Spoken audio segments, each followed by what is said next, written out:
Welcome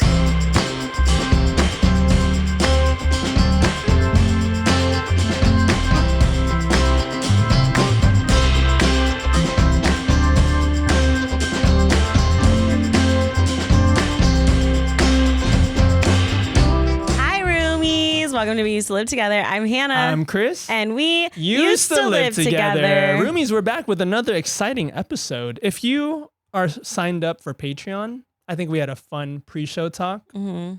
Something to really get the noggin going. And boy, are they always a fun pre-show talk. Yeah. Especially last week. Shut up. Last week's was really special. Something to get the brain juices flowing. Yeah. Okay? Yeah. And if you're not on Patreon, it's not too late. You can jump on at any time and go back and watch all the pre-shows. All the free shows. And also, if you're on Patreon and you are a subscriber already, remember you get to watch the videos on Patreon a day early. On Thursdays. And you get bonus content. And you get the sometimes unedited. It gets, right, misconstrued that there's extra content on that site. And I'm talking to you, Heather. She has never logged on once. You can watch. Really? You can watch the pre-show and the post-show. Heather, there's so much content you're missing. Like, she literally became a Patreon to watch the haunted car ride. Oh, yes. Last year, and she still hasn't watched it. Are you serious? Wait, should we do something for Halloween this year? Should we? For Patreon? Are we running out of time? Yeah, it's possible. Yeah, actually, that's a good point. What's good, my dude? What is good?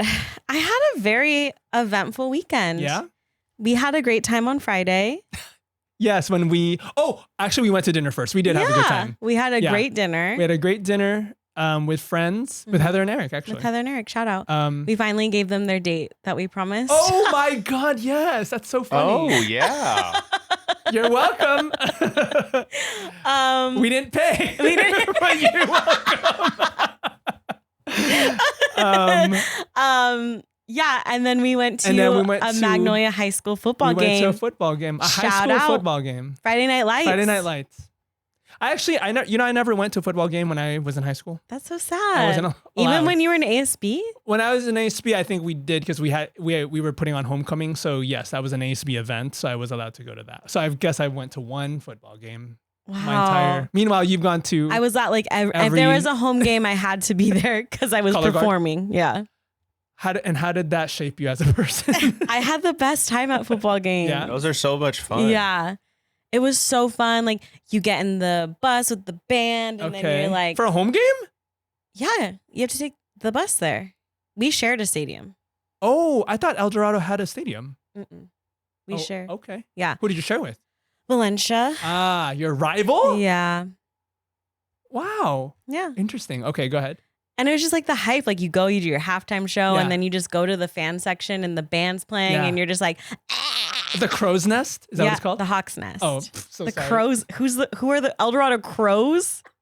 Man, if there's ever a school where their mascot's the Crows, it's so not intimidating. I got it confused with, like on a pirate ship, they call that the Crow's Nest. Yeah. The very top lookout. No. The Hawk's Nest. Yeah. Yes, go ahead. Okay. How dare you? But I had sorry. a fun time. I loved going to those games. And now coming back as a 32-year-old. I haven't been to I haven't seen a field show. Uh-huh. That was your first time.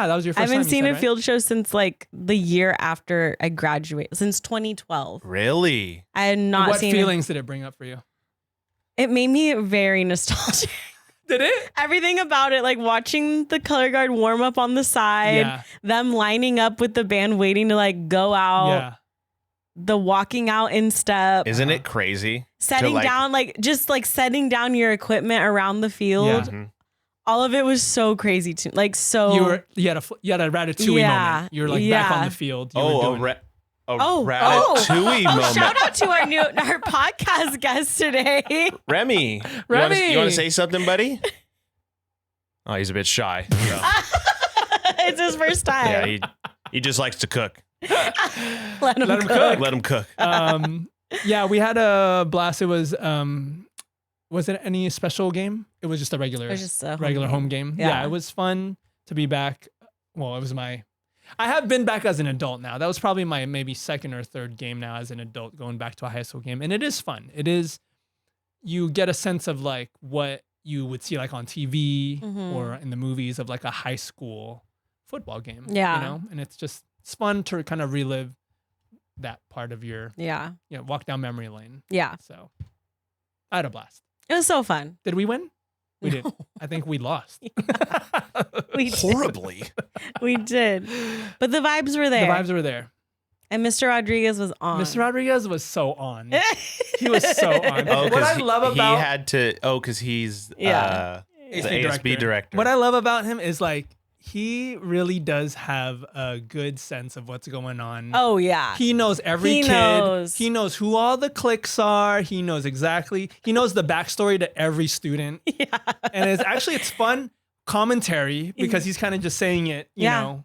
In your ear, and it's like, oh, that's so and so, and blah blah blah. Yeah. Like, all right, give me the backstory. Yeah. Give me the context with these kids. You know, so that's a fun. Mm-hmm.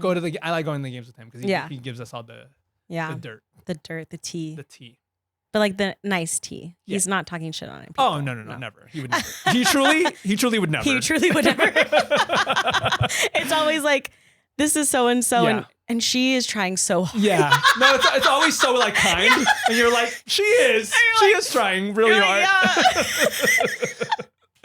I just feel like teachers, you know. I think they like just teachers, really care about. Well, most of them. I really do like teachers that really care about the students because you can tell which ones that don't, are checked out. And it's like, bruh, you cannot be a teacher anymore. Mm-hmm. You need to retire. And I love going to games because I feel like a celeb. A celebrity? Mm-hmm. Oh yeah, the girls were saying hi to you. Huh? Yeah. Oh, they said hi to you? Because I'm Mrs. Rodriguez. Yeah. Oh, that's cute. I know. They took a photo of me you and him. Did they really? And they were like, PDA, Ew. stop. That's funny. But yeah, and then Saturday morning, I did a high rock simulation. And it was intense. It was intense. Okay. My partner was out of town, so I had to do it alone. Dang, really? Dang, yeah. Where were they? I don't know. Fuck if I know. Wow, that's messed up. That is. They left you hanging. But it was a good challenge because I got to see where I was at. I did it all alone. I finished in 1 hour and 17 minutes, which I'm actually like very proud of that. Very nice. So yeah, great work. There's only one way to go, and that's up. Yeah. Ain't that the truth? That's why I always say that. Like we always say, there's only one way to go, and it's up. Title of app. We found it. But you completed it. It was tough. You were way gassed at the end, right? I think I should have eaten. You didn't eat. Yeah. That's my problem. I never eat before a workout. I fear I should have had the Uncrustable pre-race. Oh, is that enough? Just one Uncrustable would have. That's what I usually eat before a half marathon. Okay. I think part of my issue is I never know what to eat before. Yeah. What do you eat before like a performance race? That's why I like PB&J so much because it has the protein in the peanut butter, the sugar for like the energy, and then the carbs with the bread. Oh. I don't know if that's scientifically proven, but I have eaten one before every race and I feel great the whole time. And it has to be an Uncrustable. I mean, did I tell you, or did you read the same article I did that maybe Uncrustables are like the NFL is the biggest buyer of Uncrustables. The Chiefs have a whole fridge, Uncrustables fridge. Yes. And Travis and Jason were like, yeah, I just like walk in and pop one in. Before a game? Yeah, or like after a game. The NFL is like the biggest buyer of. Yeah. Oh, wow. I'm going to see which team. I'm curious which team has the most. Actually, a glowing endorsement for athletes. I really think it does something, like, because it does have like. In here? Yeah. But I do feel like it does have like everything you need to kind of get yourself going. Wait, should I start buying Uncrustables again? So the NFL players consume tens of thousands Uncrustables annually. Estimates suggest over 80,000 sandwiches per season, which is about 3,600 to 43 per week. The Broncos are reported to be the highest consumers, while the lowest consuming teams are the Bengals and Saints. Boo. Oh yeah, the Saints. New Orleans has its own food. Yeah, they're fine. But Bengals, they got their beignets. They're good. Beignets. They're taken care of. Yeah. Wait, what Uncrustable flavor are you? Well, I'm not picky. You'll eat anything. I'll take any. I do like strawberry. I like the strawberry ones but too. I won't say no to a grape. Grape I think is more commonly sold in stores. Yeah. Also, Trader Joe's has their own version of it, and they're so good. Do you get those? And less added sugar. Okay, Trader Joe's. Okay. But what do they call them? They're not called Uncrustables. No, right? I don't know what they're called. Actually, I should check. Yeah, because I don't know what they're called. Name. Yeah, because it's always like a off. Yeah. Like crustless. Yeah, look up the Trader Joe's. No, exactly. Crustless. Crustless. Peanut butter and strawberry jam sandwiches. Crustless. It's not as catchy as Uncrustable. Yeah, Uncrustable. But they're still good. They ate with that name.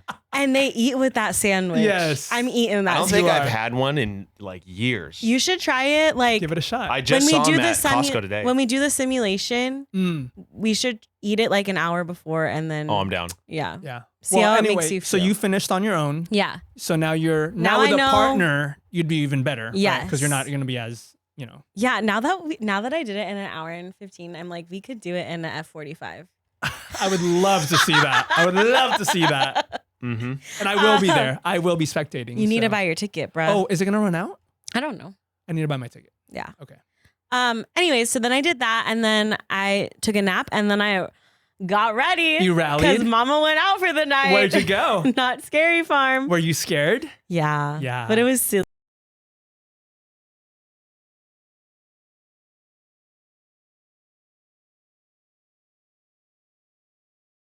Drunkies. There's like a street in Knott's, and we were just calling it the Foggy Street because it's so foggy you can't see anyone, and there's monsters everywhere. Oh, you had a blast. Oh, I was. Do you recommend going to Knott's a little tipsy? Yeah. I recommend doing precisely 5 Jell-O shots before you walk in the door. 5 Jell-O shots and a buzz ball before you get in. Yes. Yeah. And no water. No, 0 water, 0 dinner. Zero dinner. Wait, 0 dinner is crazy. And then you get drunky, and then you treat yourself to chicken tenders and fries. Okay. Because they'll taste so good. Sure. No, we got to a point. This was post blood bag. This is another cocktail that we got. Blood bag, yeah. Where I was like, if I don't get something in my stomach, I'm gonna be taken out by the paramedics. You're going to have a full Lorenzo Renaissance Fair treatment. Yeah. Oh, no. Yeah. But yeah, there's something about being at that level of drunk with the monsters that really just kind of takes the whole experience to another level. That's good. Hey, good to know. Yeah. Wow. So you had a blast. I had a great time. Good. Yeah. I wish I could do it again. Well, AJ, you down? For the pod? We'll see. My friend is actually like the main stage, or he's like the main director of like who puts on like Hollywood Haunts. Oh. Or not the Hollywood Haunts. That's at Universal. At Not Scary Farm. Oh, and he also is the main director of Ghost Town Alive when it's not Scary Farm. Wait, does he do the shows? Because the show was so funny. He directs. He's the director of it. So he basically. The show was incredible. Yeah. He gets all the people for it. He sets what's going on, and it was so funny. It was like a Salem comedic show. It was like a Salem witch trial thing, and they were trying to like find somebody to It's a hang. full-on show. Oh, it's a production. Yeah. Oh, He works. He's also the director at Long Beach Playhouse, so he does like theater stuff too. It was so funny. So like it was like the Salem witch. They were trying to find somebody to hang. Yeah. And then this guy and his sidekick had like a portal where like they could bring anybody from pop culture to be hung. So the whole thing is like them calling out these people, and then it turns into like this huge fight scene where like Katy Perry's fighting Jeffrey Epstein, and Ozzy Osbourne's there, and P. Diddy runs by like naked. Were you laughing? I was laughing so hard, and like it was funny because our group had to get split up because we got there when we couldn't get seats together. So 3 of us were in the back, and then me and my other friend were in the front. And like they like at the end they did a dance number, but then at the end they all were like pretending to jack off. Oh. And then they like sprayed jizz at everyone. So I was just covered. Is that nuts? Oh, but it's not Scary Farm. Not scary. Yeah, different rules. They have way different rules. And they like shot Mickey. And they kept telling everybody that like, they're like, the only reason we get away with this is because we're at Six Flags. Like that was like it was just like a comedy show. Can your friend get us tickets per chance to Not Scary Farm? I can talk to him. It was really funny. Like it was really funny. But I was just soaked. Because I would be. You were what? I was soaked. Oh, they jizzed on you. They jizzed on us. Jacked off on all of us. I was just drenched. Yeah, if you can score some tickets, I'm down. I'll talk to him. But even like it wasn't that expensive. Like what was the total amount? It was like $70. Okay. Which I mean. Oh yeah, that's not a lot. But like it's open from 7 to 2 a.m. You get like a lot of time. That's 9 hours to do stuff. Yeah. And again, take a nap during the day. Like the longest thing we waited for was maybe 20 minutes. The rest of them, we just like walked on everything. You also got to ride that, like the regular rides. Yeah, the rides were open. Everything the is best like part of Not Scary Farm is that the rides are empty. Open. They're empty. Like you can, like I remember last time we went, this was like years and years ago, we rode Silver Bullet like 5 times. Oh man. Because it was like 5-minute wait. Yeah, okay. it was really fun. It was really fun. Okay, talk to your friend. Yeah. Let us know. Yeah. Save $20. Yeah. Honestly. Hey, I'll save $20. Okay. Yeah. Yeah. The show was really good. Yeah. Yeah. I wish I kind of wanted to go see it again, like from the back of the theater area. Cause when you're in the front, like you're like, I happening? see. Yeah. But it was good. It was really good. Anyways, let's go with you, my dude. Everything you said. Well, minus the not spot. I went to the football game. That was fun. But I do want to say this is an update on Demon Slayer.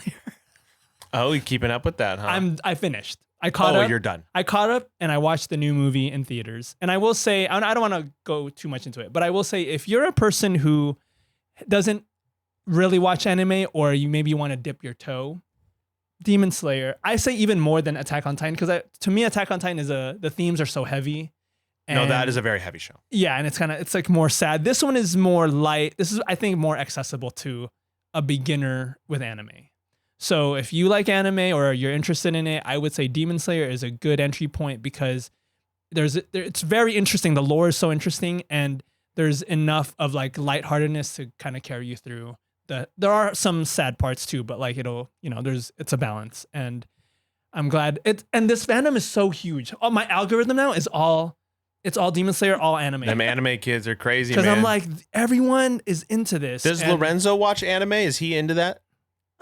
I think he's into it. I think it's just he's maybe seen Dragon Ball Z, I think, is what he's talked about in the past. Yeah. I think he's been wanting to watch Attack on Titan. Oh, yeah. But I think it's like time for him. Like he doesn't have a lot of time. Yeah.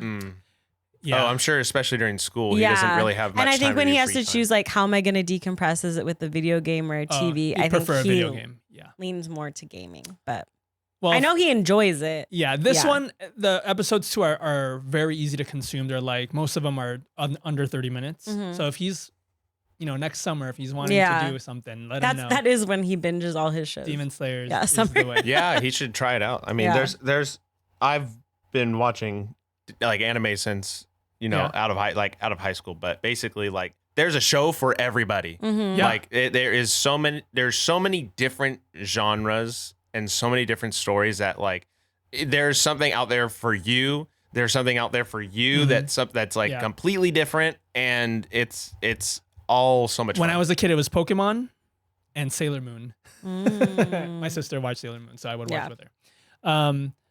So yeah, if you're wanting to get into that, I would say Demon Slayer is a good entry point. And let me end with this. I thought I'm switching topics now. Can you tell me who's doing the Super Bowl? Because I was really confused. Bad Bunny. Okay, because I thought you had said Taylor was going to do the Super, or was that just conjecture? That was a theory. It was speculation. Speculation. Yeah. Okay, because when that was announced, I was like, huh? I'm confused. Which Super Bowl? It was never confirmed. It was never confirmed. Yeah. Okay, I thought her doing the whole like. That's why everyone thought. Yeah. Maybe she'll be a guest. I don't know. I read something that like she was in talks, but they weren't going to give her the rights to the performance.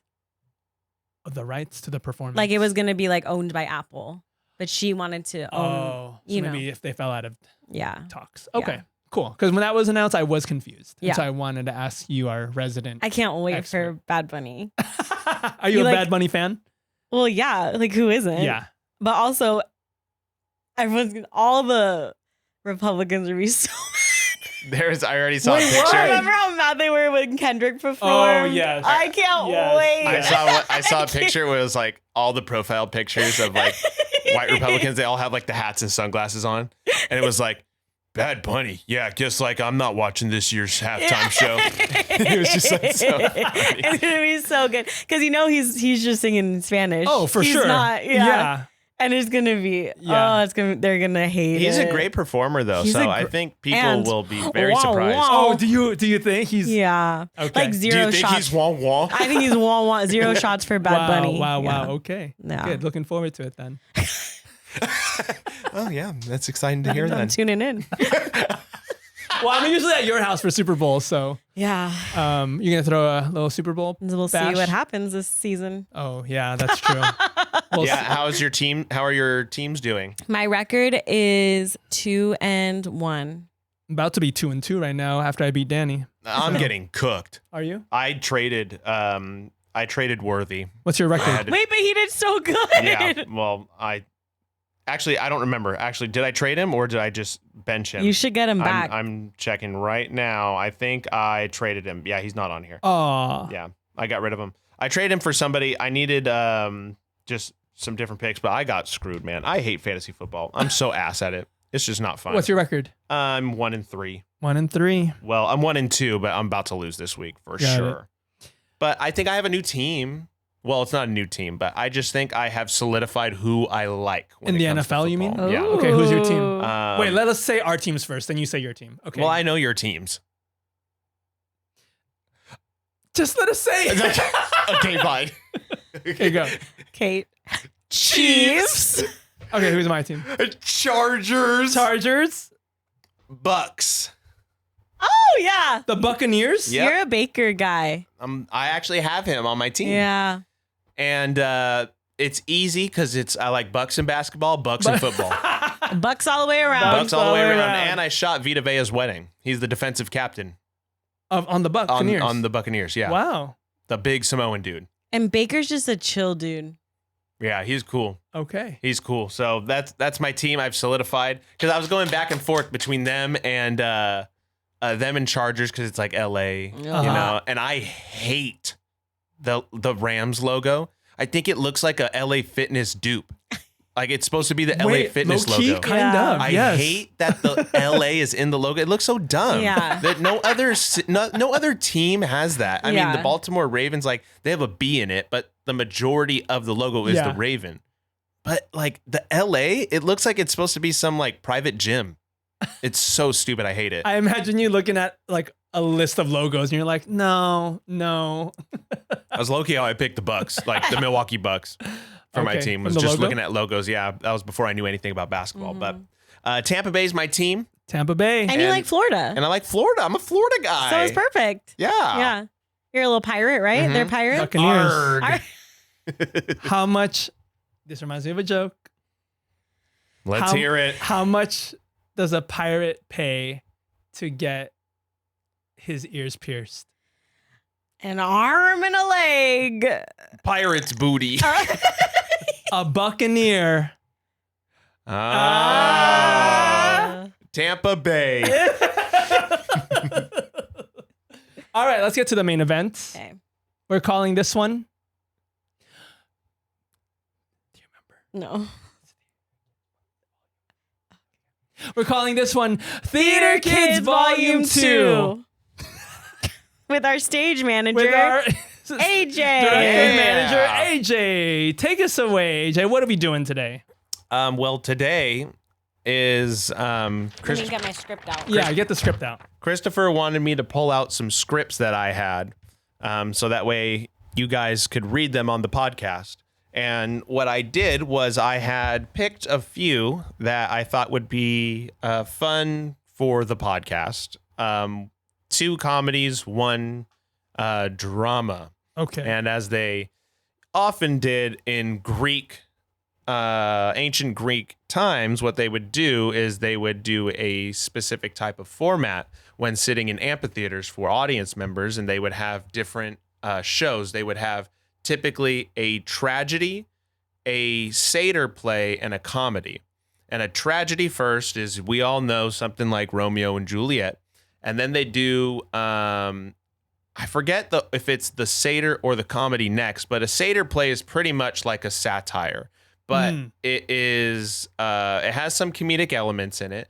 And it often involves kind of like mythological creatures, but also kind of like talking about current political things or just like current events almost. And then it ends with the comedy because tragedy and satyr plays, you need something to lighten the mood, and have everybody not feel like, man, the world sucks. Yeah. So is that what we're doing today? That's a little bit of what we'll be doing today. So we're going to do something as Christopher has deemed the funny sandwich.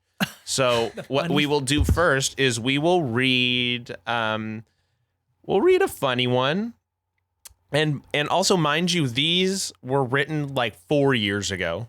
These were like when I first started. These were written by you. These are all written by me. Okay. These were written for 2 of these were for class, and the drama or we'll deem this the tragedy of the readings that we will be listening to today was actually my final for my playwriting class. Oh, and this one we'll start with first. Let's do the 11/16. Do the second one.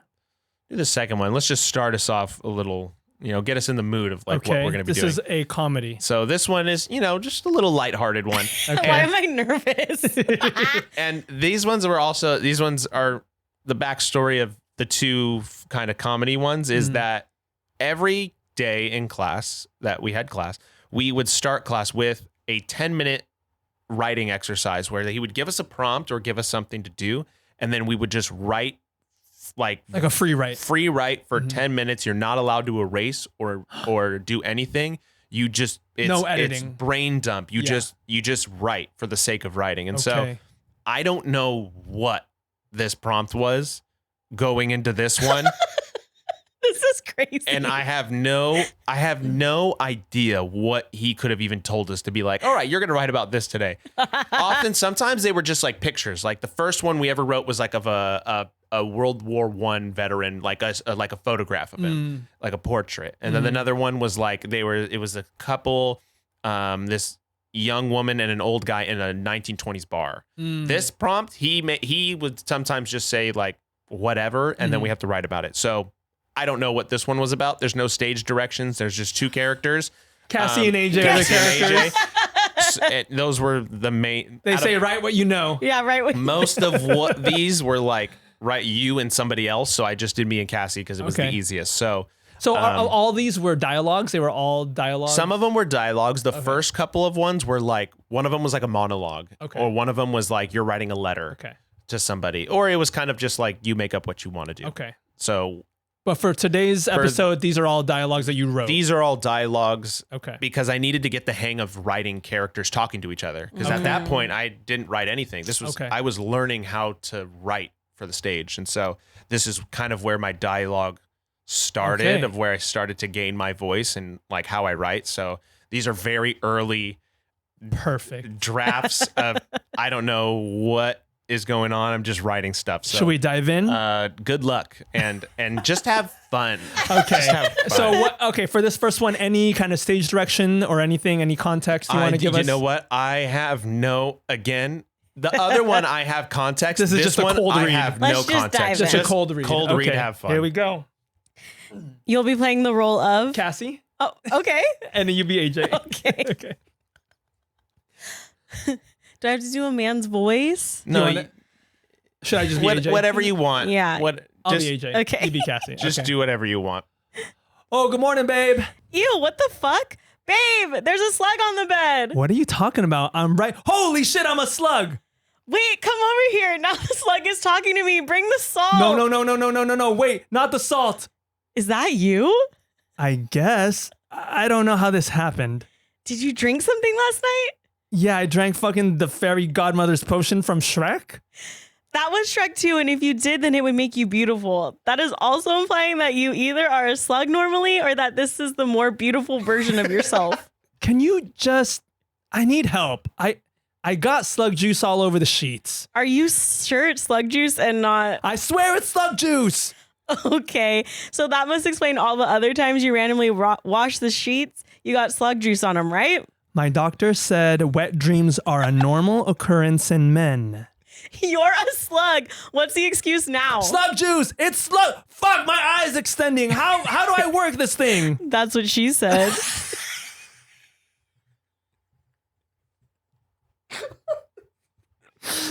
This is not funny. Man, why do I have to be a slug? It's pretty much just a homeless snail. I have no real estate.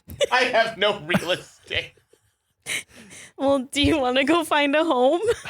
Yes. Okay, then. Come on. Slither over. Okay, it might take a while. I'm still getting used to my body. What? Wow. You wrote this. This is stream of consciousness. Loki, that's such a funny line. I'm just a homeless snail. I have no real estate. Oh, man. Oh, fuck. Yeah, okay. So that is, again, we would just start the day off with things like that. I really want to know what the prompt was. Yeah. Dude, I'm telling you, I have no idea. Slug juice. Slug juice. And when I was reading... summer at camp. When I'm reading these, I'm like, wow, these are so crazy. Like, I can't believe I even, like, still have these. And that one is outrageous. Okay, so... Yeah, Shall we move on some to of these other ones are, like... Because I'm looking at all of them. Some of them are kind of personal. Oh. So I didn't want to get into those ones. But I think we could do... This is the tragedy? Yeah, we could do the tragedy because what are we at right now in time? Yeah, we're at like 40 minutes. Yeah, so we could do the tragedy. That one takes about like 10 minutes. Okay. Let's do it. And so for this one, to give you a little backstory on this. Yeah. This is based off of a true story. Uh-oh. This is loosely based on real events involving my grandparents. Oh, okay. So this is from my mother's side, my Oma and Opa. They, for historical background and context, they are Indo. And what Indo is they're basically Indo-Europeans, which is colonization from the Netherlands into Indonesia.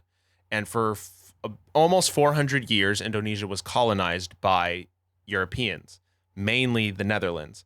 And so over that course of time, there was a lot of like inbreeding between Europeans and Indonesian people. And so they created this basically hybrid race that was a mix of Europeans and Indonesians, but it's not like you're half Indonesian, you're half European.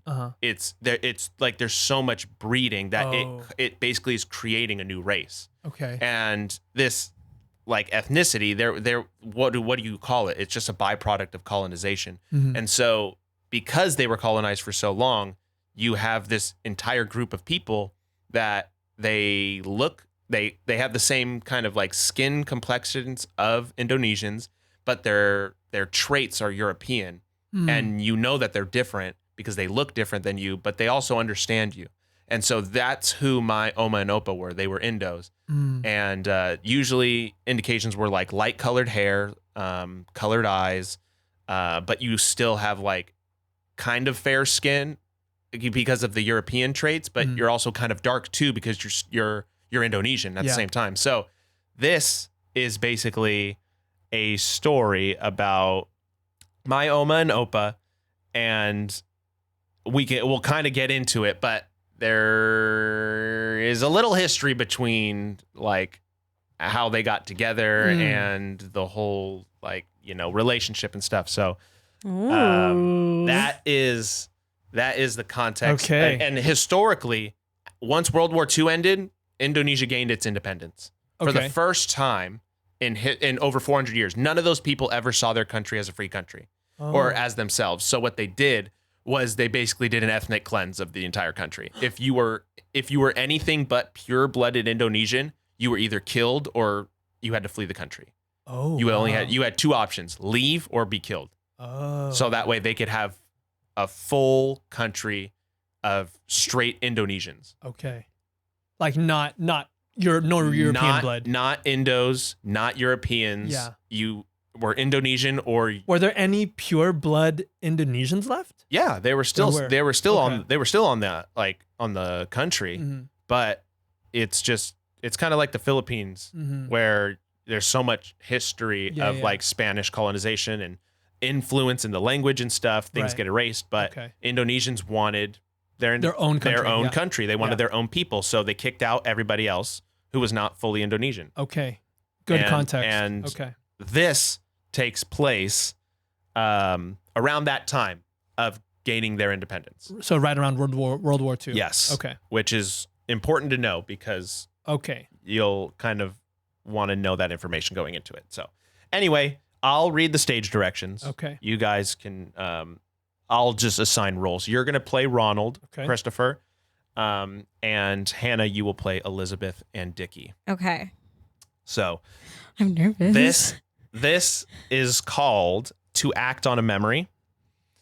Lights up, Ronald and Elizabeth are seen in their apartment in Amsterdam. The apartment is set up on the far right side of the stage. Elizabeth is on the couch napping while listening to the faint sounds of the white noise on a local radio station. Ronald is speaking on the phone in a low, hushed tone on the other side of the room. Hey, Dickie, it's Ronald. Do you have a second? Yeah, well, I was just calling to see if maybe we could chat. No, not on the phone. I mean, like, meet up in person to talk. Look, it'll only be for a bit. I just really need to see you.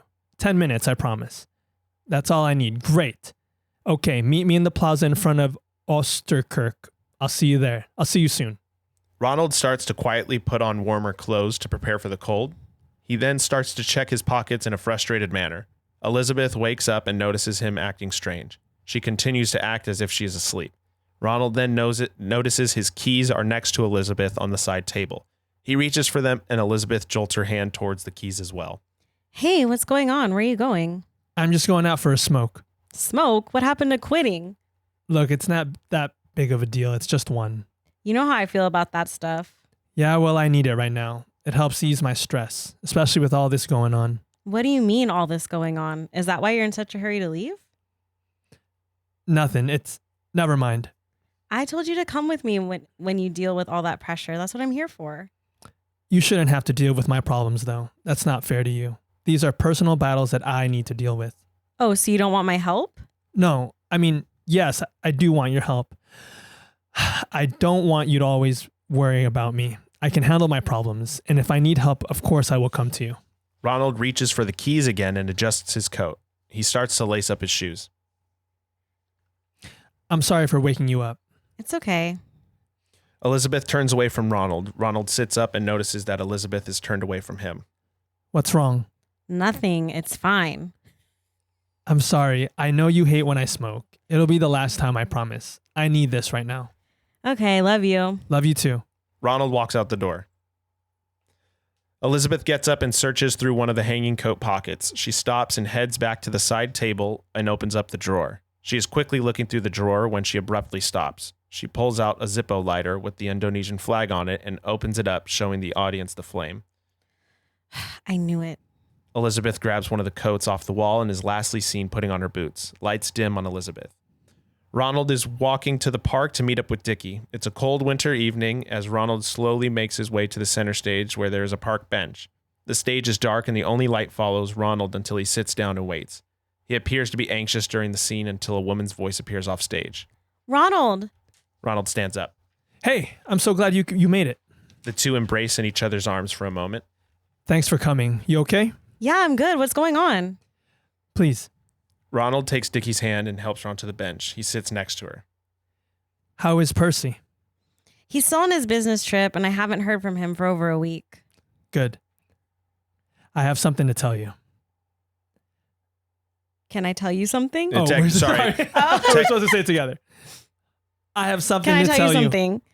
You go first. Doing all of this makes me nervous. Doing what? This meeting late at night, the constant feeling that someone is going to discover us, the sneaking around. I just want to have a normal relationship. I know. It'll be okay. It won't stay this way forever. How can I be sure? Remember when we got caught together outside your living room window back in Indonesia? Of course. I'll never forget that. I made you a promise that night that I was going to do everything I could to make sure we end up together. No matter what obstacles are in front of us. We've talked about this before. One day, we're going to be together and live the way we want. Dickie nods her head. We might have a chance to make that happen sooner than later. What do you mean? I have a connection. I know a guy that can take us to America. We get to live the way we want, away from all the judgment that surrounds us here. Oh, wow. America? You can do that? Yes. Dickie, this is our chance. Can't we start here? Why must we go to America to start our life? Everything I know is here in Holland. That's exactly why we can't. This place isn't meant for us. And you've seen how they treat people like me. It's gonna hurt, but it will be worth it in the end when we can be ourselves. I'm scared. Why? This is what we wanted. It's a fresh start to be who we were destined to be. I miss those days where we would imagine how far we could go and what we could do with our lives. It's just different now, knowing we could actually do it. I hear you. I know it's a big change, but I have a plan.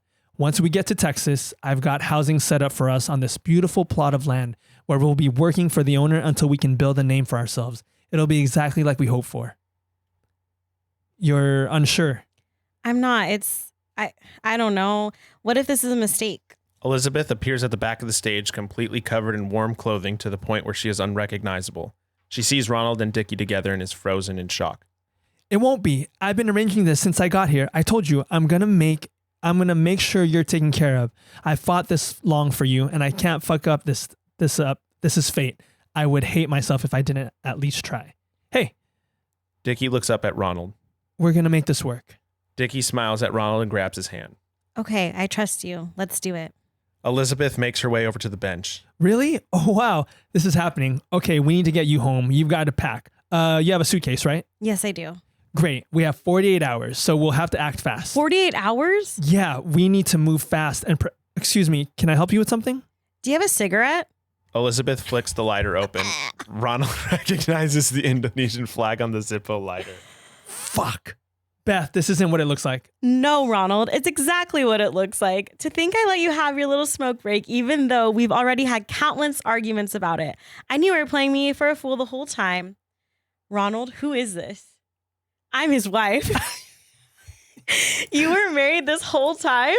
Yes, but I was going... What were you going to do, huh? You have plans to run out on me? I have no one here. It's just me and you. I have no family. You are my family. And to see you with this Dutch bitch, I can't believe it. I should leave. Dickie stands up. No, Dickie, stay. So this is Dickie, huh? She's real, you know. I haven't told you this, Ronald, but I hear you in your sleep. You call her name during those restless nights. You wake me up whenever you have those dreams or nightmares or whatever, and I watch you.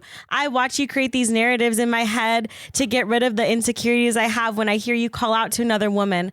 I thought it was someone you were chasing. I could hear the pain in your voice when you would call out to her. I thought it could have been a loved one that was taken from you when you were young, or someone from the past that's hurt you immensely. I guess those weren't narratives. Those were real. Beth, let me explain. You don't need to explain. You've said enough already. Take your fucking lighter. Elizabeth throws the lighter at Ronald and turns to Dickie. I hope you and Ronald had a night you'll always remember. I can't believe this. Dickie, I'm sorry. You made me think the world didn't want us to be together. I fucked up, I know. I risked losing something that has potential to be good for me, and so did you. Dickie, please, I can fix this. Ronald, stop. We can't see each other anymore. I wanted to exist in this unrealistic world where I could just relive those feelings that made me love life. I wish we could restart where we left off all those years ago, but the truth is, I enjoy the memory of us much more than what we've become. Those memories are so precious when they remain in our hearts, because if they were exposed, just as the feelings I once had for you, they'll lose everything that makes them pure. That's why they should stay protected so they can continue to just be that, memories. You have a lot to fix, Ronald, and it's not us. Dickie walks off stage and leaves Ronald alone at the park bench. He reaches for her but pulls his hand back and watches her leave. He sits in silence. Blackout. Ooh. Wow! Wait. Who was your grandma on this? Elizabeth. Oh. They're married? So it's like I said, it's loosely based off of. So the story was that Ronald, my Opa is Ronald, and Dickie, his girlfriend, were like, that was his, like when he first got to Holland, that was his girlfriend. Okay. And then like him and my Oma got together later on, and then they left to America. They left to Texas. Okay. And they were basically like they worked on a plantation. They were picking cotton. And they were already married? Yeah, they basically you had to get sponsored and this is just immigration stuff. Yeah. Like you had to get sponsored by somebody to get like immigration status, and then you would get brought over to America. So I think they had to get married before. Okay. My understanding was of this. My mom told me the story. I always thought that Dickie and Ronald were together in Indonesia first, and then they went over to Holland, and then they tried to be together. Or I think Dickie went to Holland first, and then my grandpa was going to wait for her, or like he had to wait back in Indonesia, and then when he finally went over there, they could be together. But then Dickie was with somebody else. So then it's like a Great Gatsby moment, you know what I mean? Yeah. So then like he had to just marry my Oma and go to America, but the love of his life was always Dickie, and he could never have her. So then they actually, this was later on in life, they ended up getting divorced, like way after like all my mom and all her siblings and everything. Are divorced. Yeah, they were. Okay. Well, Grandpa's dead. Okay. But they were divorced, and when they got divorced, it was because he went back to find Dickie. To find Dickie, yeah. Did he find her? Yeah, she was like married and stuff. So then he came back and then became a security guard. Kind of messed up to your grandma though. No, I know. Yeah, no, but I don't know. It was a weird thing. They like never really loved each other and stuff. It was a strange relationship. Okay. Yeah, he died when I was like 8. So I didn't really have I have like those like little small memories. Like one time there was an ant in my cereal and I was crying because I was like, I don't want to eat an ant in my cereal. And then he's like super freaking Dutch and he goes, that is protein. Eat your cereal. And it's like 6 in the morning. Is that a Dutch accent? No, I don't know. He just sounded so like European. It was so funny. Oh my God. Yeah, he's crazy, man. But anyway, that's funny. This is not every part is true, but it's loosely based off of it. I like the take your fucking lighter. Yeah, I know. That was also my first time like writing arguments, and it was really difficult for me to navigate that. I didn't know how to do it. There's, as you can tell, there's so much exposition and so many speeches, you know. Okay. And I also challenged myself as a writer to be like, I always write comedy. Can I write something that's a little more dramatic? Okay. So that's why. Well, you did it. You did it. You did it. That's why I did that. And then this next one that you will read, let me pull it up, is based off of a newspaper article that said redneck aliens take over trailer park. That was a real headline? It was like a fake news headline or something. Okay. I was like, what? So then I wrote out what happened. Okay. And so, Christopher, you will play the role of Dale. Okay. And Hannah, you will play the role of Georgia. Okay. All right. Georgia, them fucking ETs are still fucking here. Well, Dale, go do something about it then. Big strong men always talking about ETs and shit. I knew we never should have seen that movie. I'm not talking about them glowing finger fucks. It's like big black eyeball fuckers. They took Jimmy's trailer.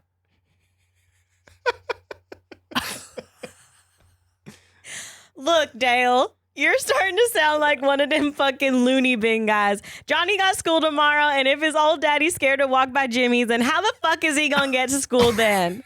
Look, fine. I'll go see what's up, but before I go, I gotta let you know, you ain't getting the trailer if I die. I updated my will. The fuck you mean I ain't getting the trailer? I put in as much money as you did when you bought this piece of shit. If I die, ain't no floppy dick gonna pleasure you in here. Even if you did defy me, I'd come back as a ghost and haunt the shit out of you and that droopy ball butt fucker you sleep with next. Dale, get the fuck out of here and go check on Jimmy's fucking trailer. Fine. Hello? Hey, how you doing? What the fuck are you? I'm Z-Borb. This here's Z-Bill. Our planet Dweedlezip 395 kicked us out because we were too redneck. What the fuck ever that means? Everyone has spaceships, and we had a trailer that flew, and they didn't like that, so we moved here to the next shittiest place in the galaxy. What happened to Jimmy? Hey, Dale, you meet Z-Borb? He's awesome. He brought these cool alien cigarettes. Want to try? Alien cigarettes? Yeah, They give you a tingle feeling in your butt and taste like lemonade. Try her out. Holy shit, this is awesome.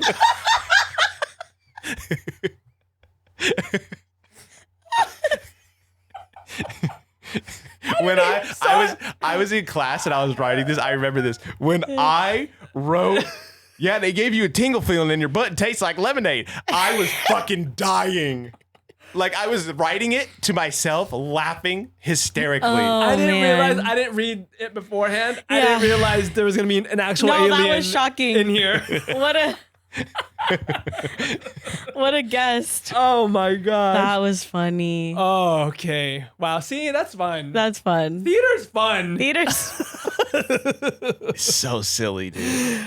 All right. Well, thanks for sharing that. Yeah, those are just the quick little samples. Okay. Well, if you wanted a little taste of more, yeah, I've got another show coming out. It's called Barnaby's Tavern. Barnaby's Tavern, that's right. And this the actors are way better than us. Actors are actual actors, professional. Let me tell you, I just went through over 1,400 auditions. 1,400 of those of what we just did? No, these are much shorter. Okay. And usually I can, if I hear background noise, I'm going to the next one. Oh, yeah. If I hear something that I just already know a vision of what I want, if it's not it, I'm switching to the next one. Okay. So yeah, I'm going through 1,400, but I can go through it pretty quickly. I did it about 4 hours on the plane. So here's some notable ones. One of them, I know you said Lorenzo likes to play games. A game that Lorenzo likes to play a lot is Baldur's Gate 3. Yeah. One of the voice actors from there auditioned for Barnaby's Tavern. I did not know this, but I just went through all of them and I marked down one that I liked for that specific character. The guy for Baldur's Gate that I picked him for like almost every character. I was like, this guy is so good. I was like, who is he? Uh-huh. And it's funny because I don't even know who these people are, but I have a roster and they put information about themselves and things they've done. And I was like, what are these people doing auditioning for my show? He's worked on like over 80 AAA games like Baldur's Gate and all these crazy titles. And then another one for a different character, I picked her and I was like, oh, I think she'll work. And I looked her up. I was like, all right, let me find out her information. She said she's voiced Toad in Mario Kart World. What? And all these other games, and for Nickelodeon and like Sony and Hulu. And I was like, what are all these people auditioning for my show for? That's crazy. They're like crazy That's like big if names. I wrote a Broadway musical and like Jonathan Taylor Thomas is like friggin' Lin-Manuel was auditioning. Right. It's like, it was so crazy. Like these big names are auditioning for my show. That's really exciting. And it's pretty crazy. So these are just a few, and I'm not picking only the biggest names. These were honestly by chance. I did not even know that who these people were. Well, they just happened to be the best ones. Before I picked them. Yeah. And it just happened to be very like people with good rapport. So there are so many, and do they know it's not a paid?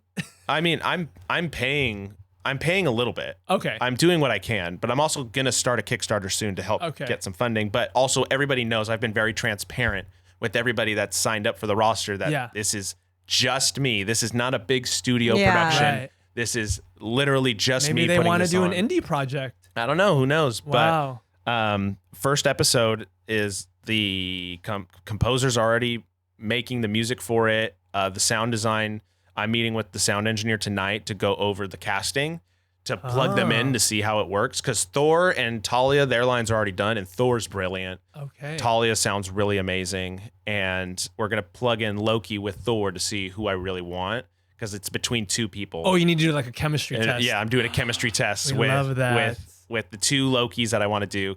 And then once that's done, and everybody else is almost pretty much set. And it's coming together. Listeners, if you are interested in radio drama, in an audio drama set in a fantasy world, you might want to keep an eye out for Barnaby's Tavern. They can find you on Spotify and Apple Podcasts right now. I'm still working on a visualizer for YouTube. And they can follow you on TikTok. Instagram and TikTok. Barnaby's Tavern. You can get in on the ground floor. Yeah. Before it turns into a Netflix show. An Emmy-winning show. That would be crazy. That'd be crazy. Would be crazy. Wait, can I go to the Emmy? Can I just like. The Emmy premiere? Yeah. No, I just want to be there, like at the Emmys. No, not even walk the red carpet. No. You just want to be there. I just want to be. I'm sure we get shit ticket. Okay. Yeah. Yeah, 1 iota. Yeah. Thanks. Yeah. That's the bell. Listeners, hope you enjoyed our drama for today. That was some tea. Our staged productions. What's funny is if you were listening to this, I hope you were able to build the whole scene with just our incredibly talented cast. Acting, accents. We really sold it, I feel like. I fear we did. You slayed Georgia. Oh, Georgia, man, that is you I written all over built it. to play Georgia. Yeah. Low key, this writing is pretty good for 4 years. 4 years ago, she said, Johnny got school tomorrow, and if his old daddy's scared to walk by Jimmy's, then how the fuck is he gonna get to school then? That's a fair question. How the fuck is he gonna get to school? Oh. If fucking daddy's scared to walk by Jimmy's. Yeah. Listeners, we hope you enjoyed this as much as we did. Follow us on Instagram, TikTok, listen to us on Spotify, Apple Podcasts. If you want to watch the videos, they're on YouTube, or we would prefer if you subscribe to Patreon because you get the full episode unedited, pre-show and post-show. Heather. Mama, we got content for you. She's going to log on and be like, whoa. She'll be like, oh, you're being for real. I thought you were being sarcastic. Like, whoa, this is the content. It could be either way. Really. Whatever you feel. Your feelings are valid. That's true. Until next time, it's been real. It's been fun. It's been real fun. Bye. Wait. Bye. Bye. Bye from Dale. Bye, Jimmy. See you later. This is Seymour.